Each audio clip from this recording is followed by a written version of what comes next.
Well, there are many reasons why somebody would want to become a Freemason, and they tend to be very personal and varied. But among the first is curiosity. People are just curious about what goes on in our lodges. But without a question, it's an opportunity to experience fellowship with a group of like-minded women across the boundaries of age, race, religion, culture and opinions. Another reason is that Freemasonry teaches you to become a better person.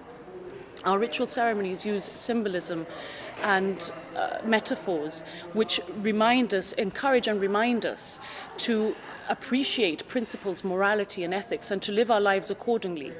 There is a charge which we give to an initiate in our ceremonies which spells this out beautifully, and it is, let prudence direct you, temperance chasten you, fortitude support you, and justice be the guide of all your actions.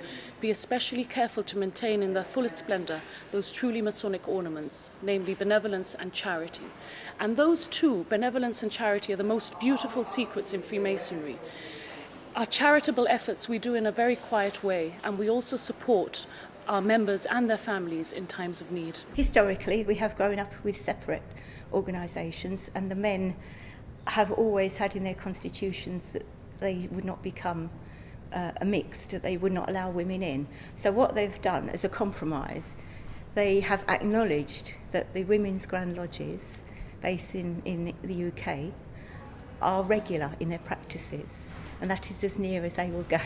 They won't actually recognise us, because in Masonic terms, which is a bit obtuse to the layman, recognition implies that you can go and visit each other's lodges, which they don't want. We have a much more modern expression to use. Like it's just like football. It's the same game, it's the same rules, but it's different teams. And That's how we like to put it. And how do the female members of the society feel about that? Some of them want to mix more and have their Freemasonry with men, but then there are co-Masonic organisations for them to join. So we say that you have a choice. If you want to belong to a society where men and women practice their Freemasonry together, there are societies out there. But if you want one where you can be with other women, bond with other women, spend time with other women, then we are for you. We have a great surge of interest amongst younger people now, because we feel that we can provide them with something they can't get anywhere else.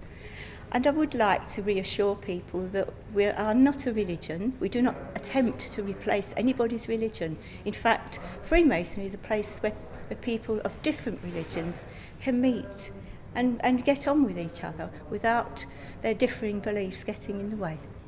We hold 5 meetings a year, and we also hold lodges of instructions, and they are basically rehearsals that we practice our ceremonies in those lodges of instruction, and that is where you truly also learn about Freemasonry.